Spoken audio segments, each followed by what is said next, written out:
welcome to the next episode of Growth Minded Contractor. I'm your host, Ryan Groth, and I'm joined today by Inky Johnson, who just lit up the stage at the Transform Conference here in Dallas-Fort Worth, man, at the Four Seasons. Inky, so good to be with you, my friend. Oh, no, man. It's a pleasure and an honor, man. Thank you so much, bro. Thank you so much for the opportunity, man. It's a privilege. I think your message and who you are fits perfectly for what we're trying to accomplish here with our audience and help people see a transformation in their lives. And I just love what you brought with your story and just the inspiration of becoming the next I love what you said about you think that you'll rise to the occasion in life when it changes and when you are faced with adversity, but you actually revert back to your training. Absolutely. And so what you said was that you have to become a different person and change and level up each time you face a new mountain, essentially, or a new thing to overcome. And I totally have seen that happen. It's like a stretching, right? It's like our heart and mind stretch to become the ability to have more capacity, which is, it could be, more business. It could be relationships, family. I mean, I feel it every time I got my fifth kid on the way, and it was like, there's just no way we were ready with for 5 when we had 1, but each time we just kind of keep expanding. You got the squad, man. You got the squad. It is a squad. But you said something so profound. I mean, your mom worked a double shift at Wendy's. Your dad wasn't really present as a father emotionally at that time. You had cousins living on beds and all kinds of stuff. I mean, bro, like you're way more challenged economically than I was, but I do relate to some of your stuff. But because my dad died at 48, overdosed on pain pills, was an addiction, was addicted, living in a household where he's asking me relationship advice, dating strippers, tell me what I think I should. I mean, it was gnarly. And I'm just like, I realized I had the patterns of his mindset and who he was. I felt it wanting to creep in, and I had choices to make if I wanted to remain the same or not, or change, right, or transform. So you said something about your family and how nobody graduated high school. Now you're going to be the first one to graduate college, and obviously the NFL, the not for long, NFL happened, but and your story is amazing. I love how you carried who you are into what you're doing now in the message, right? It's like who you became. So talk about that. Generational curses. That's what this is about. So listen, you're a contractor. Anybody listening to this, generational curses, what are those? And what have you seen happen now you have children, right? Absolutely. It's like that lineage. So love to hear your insights on that, Inky. No, man. I think you made some great points. And also, Ryan, I feel fortunate that I grew up the way I grew up because I got to see both sides of the fence, right? I got to see people that did things the wrong way, and I feel extremely blessed because people got inserted into my life that did things the right way. Mm-hmm. So even if I was coming up in this environment to where I would see in my household all these different things, drugs, violence in my community, when I would get with other people, they would show me a totally different side of life. And so when I would come back home, I was able to say to my cousins, like, hey, bro, it's different out there. This is not the only source of life that we can live. And so for me, sports was always great, but what sports did for me more than anything was exposure. Right. I got exposed to so much, right? And so when I got exposed to so much, and I ended up becoming the first one in my family to go to college, first one to graduate, I broke a generational curse.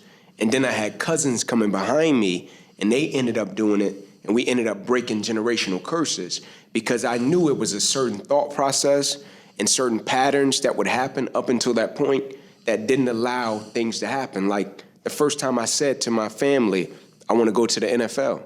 Like, yeah, that's cute, that's cool, but nobody in our family has even graduated high school. Like, all right, Ink, that's cool, but yeah, you'll probably get a nice run and end up back where we are, right? And so it was a thought process that, man, they're not gonna go that far. And so even in life, I was just talking to a guy earlier, And he was like, how do you talk to people that have limiting beliefs? And a lot of that is challenging the patterns, the belief system, and the thought process about situations, circumstances, and what they're trying to accomplish. And so one of the things I got told when I was younger that really impacted me was always challenge and reevaluate what you think you know to be true. And that helped me so much, right? Because for most of my friends in my community, we're growing up, 2-bedroom home, 14 people, probably end up working a double shift, a lot of people not graduating high school. Always challenge and reevaluate what you think you know to be true. Can you change that? Can you break a generational curse in your family? Can you do different? Absolutely I can, because I was constantly challenging my thought process and what I believe and what I knew to be true. And so it was a blessing for me, man. When that happened, it changed my family's life. It gave you an example of what not to do, but then you had exposure to what to do, and you had a choice, Absolutely. right? And then that kind of gave you the open door to say, all right, let's change this up. And then what I noticed, and I'm sure you're the same, is like, it's like once you grow I see that limiting belief as almost like it's like a front line of infantry just coming at you to see what you're gonna do. It's like, here's another one. Absolutely. Right? You're like, and it's coming too. It's like, what are we gonna do, right? It's coming, right? It's coming too. But what's wild is like you overcome that, and then sometimes you're met with like 5 more in a row. Absolutely. And then sometimes you're met with open green pastures. You're like, whoa, and now you enter this world you never lived in before. You know what I'm saying? Like Absolutely. the first time you got a big check. Absolutely. You're like, this is kind of new and different. Absolutely. Right? It's like, okay. What was this? Absolutely. And then you're met with a whole new series or not. And it's like, what are we gonna do with that new expansion, that new opportunity? Are we going to revert back to the old? Are we going to fight to say, come back to where we got us here? And then, hey, there's another That's good. hidden. There's a few more hidden ones that if I'm not careful, it's gonna knock me down, right? That's good. And so you know what I'm saying, right? That's You step good, into new man. territory, and there's like So these, good. it's like these hidden little beliefs, and it's coming to kind of try to set you back. They may not take you back to where you were, but they're like, let me try to keep you where you're at, or sabotage it, right? So I think that's amazing. I'd love to hear some more, on that. But what really gets me, we both are fathers, right? Absolutely. We both are husbands, right? Absolutely. Man, look, hey, Oh, respect. there for our kids, there for our wives. Absolutely, respect, man. Bro, it takes a real man to be a husband, doesn't it? I'm telling you, that's a different ball game. I mean, I'm sure your wife just loves you traveling all over the place. Oh, man. And see, like in the early years, it was extremely challenging, right? Like, and I had to make sure I was communicating because I was traveling a lot, and we had like a game plan. Like, okay, this is where we're trying to get to, and so now it's more so in a space and place to where I could structure my schedule because I'm in a place with clients, I'm in a place financially, I'm in a place with my business to where. Fortunately, God is blessed, man, and I don't have to go like I used to go in the early years. Tell me. I would get in trouble, Okay, absolutely. you're in the doghouse. Oh, no question. For a week. No question. No question. Flowers are reactive, Oh, no. Chocolate reactive. Hey, just making sure this train doesn't fall off the tracks. No doubt. 100%. No doubt. No question, man. You own it. Bro. You own it. That'll take you up a few notches. Absolutely, Trying to man. grow, take opportunities that come before you, hustling those early years. I mean, but you've built, a wonderful name. I mean, every time I see your Instagram, there's like another college logo on your chest, man. Absolutely. Just like bringing the fire and mentoring people. I really feel just a lot of love for what you're doing. Thank you, man. So tell me, I want your advice because you're going through and you're a smart guy and you're deep. Look, bro, you were raised with some adversity, right? And you had no father figure emotionally and spiritually until, what's the name of that gentleman, the construction owner? Trey. So until Trey stepped into your life, right?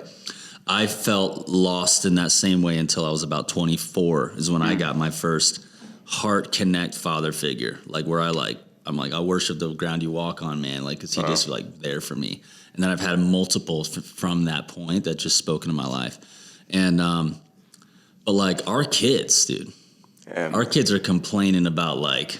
Yeah, it's different, right? Okay, so I'm not gonna bash my kids. I love, but what I'm trying to say is like, what are you doing with that? Absolutely. Like, so we could set them up. Like, there's generational. I think there's like if you and I broke generational curses, and like our ceiling now becomes their floor. I mean, I love that saying. Like, our ceiling is their floor. But how do we make sure there's not some major cracks on their floor? Absolutely. With just the blessing they're living in. Absolutely. You know, because we strived and scratched and clawed, almost like, man, we didn't have anything, so we just grabbed everything the best we could. Like, Absolutely. we took we work hard, but then there's also that like hardworking mentality of that is almost like you don't have it, you never do, but now we teach them, hey, you do. Like, Absolutely. You're a son in this household, like you're favored, you're loved, like you're covered. Absolutely. You and I we weren't covered. Absolutely. I wasn't covered. Absolutely. I mean, I was like working at restaurants after baseball practice in college. I was the only kid.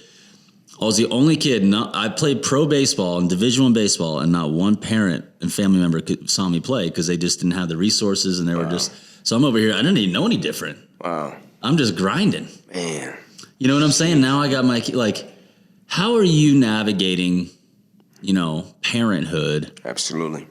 When you now have a lot of our listeners are immigrants or first-time generational business owners, and now they got kids. Yeah, man. And like how are they setting up their children to thrive and have that mindset that's going to level up maybe even where we're at? So how do we get them to where they're beyond us, but they didn't have to build the muscle quite the same way? Like, I don't know. There's just a lot to unpack there, but I want you to speak to me right now. Like, what are you thinking about with all that stuff? I think you're on it, and that's a great point. Like, that's a phenomenal point, and I think like that's something that oftentimes people like us struggle with, because when you think about the Ryans of the world, you think about the Inkys of the world, what made us and makes us who we are is what we have on the inside of us. But the situations and circumstances that we encountered coming up is what shaped and molded that.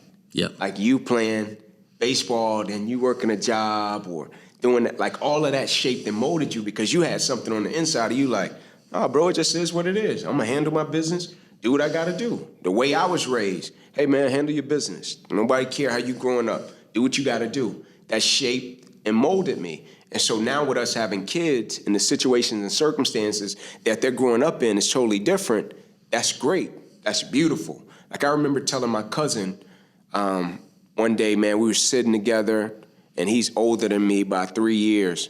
And we was just sitting there, Ryan, and I was like, hey, bro, some of the stuff we got taught was wrong, right? I was like, we got manipulated a little bit when we was young, right? Because we would go and compete and play sports, and both of us were really good at sports, but we would go across town and play, say we grew up at Atlanta Public, right? And so that was our school system. So when we would go and compete against, say, a private school in Atlanta, different schools, sometimes an assistant coach may come up and be like, hey, man, look, you've been raised by your mother working a double shift. Look at them kids. They got 2 parents in the household. They got a warm meal every night. Like, you better not let them beat you. Right? Just this psychological, and now I'm going out on the court or the field, and I'm like, I see red. Right? Not realizing that's how you want life to be. You want to grow up and have your parents in the household. You want your father, your mother to provide a better way of life for you so you can get exposed to different. I think what happens and where the gap lies is when we grow up, the Ryans and the Inkys of the world, we do what we do, we get in position, we bless our children to be in a better position. I think the thing that oftentimes we forget is we want to give them stuff and we forget what made us who we were, what was on the inside of us.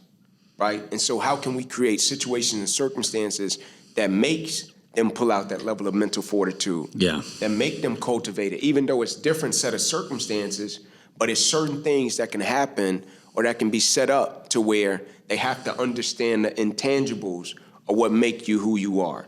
And so it's a challenge for And the sure. mother's not quite they're maybe a little bit more nurturing to want to do question. that. So like we got to have the love to put them in in an environment where we're not going to come rescue them. Absolutely. Right. Gotta let them feel the wind. You know, I think sports is key, right? Putting them on teams. Like, bro, you got to earn your spot. No question. Like, look, son, I'm not going to sit there and call the coach for you. Gotta compete. You got to compete. No, are you kidding me, bro? Never. No way. So we're not going to call the coach for you. You know, and then there's just stuff in the household, right? Like, it's really, man, my kids are growing like crazy, right? Yeah. I mean, your son's 11, my oldest is 9, you know, and I'm just like, dude, Lord, I hope I'm stewarding these kids right. It's different, bro. It is different. And I think all fathers think alike. Like, I talk to my guys all the time, and all of us, like, we have these talks, and I like to say, like, it's us confirming to each other that we're human, right? Because you're trying to raise kids. You're trying to do it right. You're trying to be a decent husband. You're trying to do it right. And it's not like these things come with the blueprint. No chance. Right? I tell my wife, I'm like, Lindsay, you didn't marry me and I had this guidebook that said how to be a great husband. Because I got no clue. I'm figuring it out on the fly. You're my best teacher. No question. No question, man. And you learn and you learn and you learn. I think the key is just being open to self-assess, to evaluating, and taking that information and figuring out what fits and what doesn't, like it does in every aspect of life. Mm-hmm. You know, like you're an athlete at heart, businessman at heart, entrepreneur, father, husband. I think when you take the blueprint and the model of what makes certain things work, it's not going to be that far off in everything that we do in terms of the internal system, the blueprint, the guide. And I think if we follow that, that's like our compass that pulls us back to center and make us like, all right, cool. I know this is the rhythm I operate on. This is what makes this work. All right, let me try this here. But it's challenging and it's a piece of work, but it's necessary. Yeah, so Inky, that's some good content, brother. That was awesome, man. Yeah. So we're going to come at you guys with another one here in a minute, but I just want to thank our partners who help with this podcast. So Web Runner Media, Roofing Business Partners, Sumo Quote, check those guys out. They're amazing. They do great things in the contracting community. But Inky, let's do round 2 here in a second.